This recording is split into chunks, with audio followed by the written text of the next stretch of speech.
Sorry for the glasses. We've been shooting nights forever, so I'm a little exhausted. I'm still like ugh, but I'm all right. I'm all right.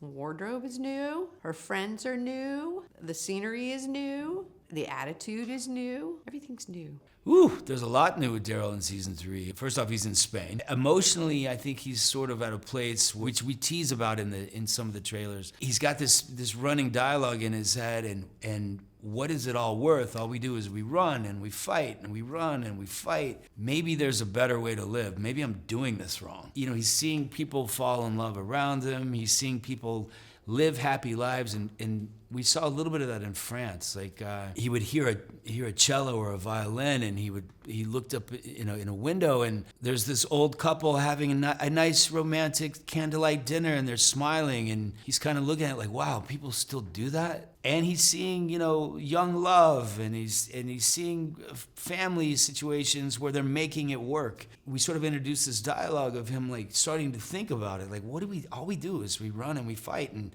what's it getting us? We're not getting anything out of this. Maybe there's a better way to live. So I think going into Spain, that idea starts thinking. And then as we shoot more of Spain, there's sort of some backstories of his that are starting to open up. And that sort of goes with this new line of thinking going through his head. That's a hard one.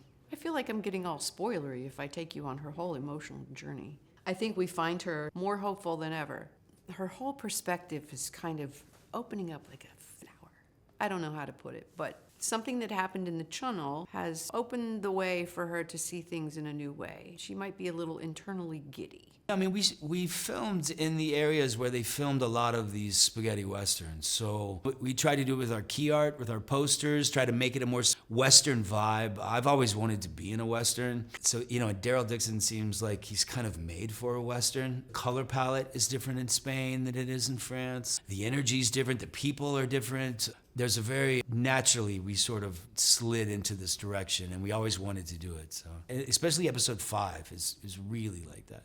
My influences? I'm like, whatever you give us, we're gonna love it, because those old films are just so iconic. And what is not to love about being in Spain and around these incredible landscapes that offer us the same opportunity to get that kind of feeling? I'll take whatever you give us. It's kind of my attitude about that, and it's beautiful. We have so many people on this crew, and the set design, the art direction that just make this such a stunning, amazing bit of small cinema television. It's just beyond words for me. No, but I'm very aware of when I'm repeating something. With every season, there's a new set of writers. We have a new showrunner. David came in when we came to Europe. I think there's a tendency behind the scenes to go, what does Daryl do? What things does Daryl say? And you know what I mean? And as a writer, I would imagine you're trying to please the audience, which is such a big audience and a very vocal audience, but at the same time do new things. So if there are moments where I'm like, I've done this before, or this situation sort of happened to me before, I let them know I want to evolve.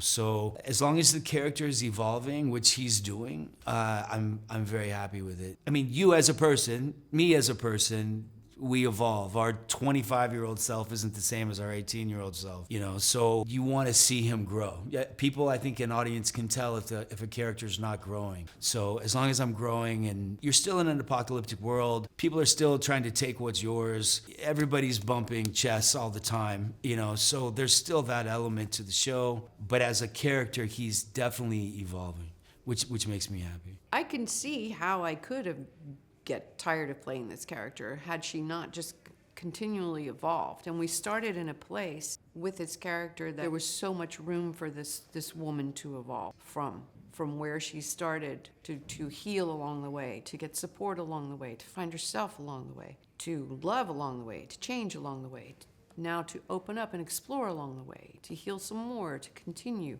And then now we're in another country and new people, and people maybe see things a little differently and change your point of view or support your point of view.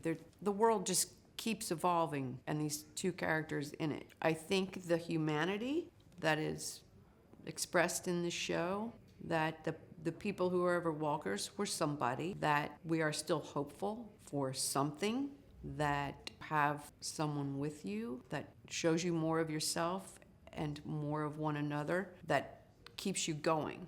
It makes you want to live and continue in a world that's so brutal.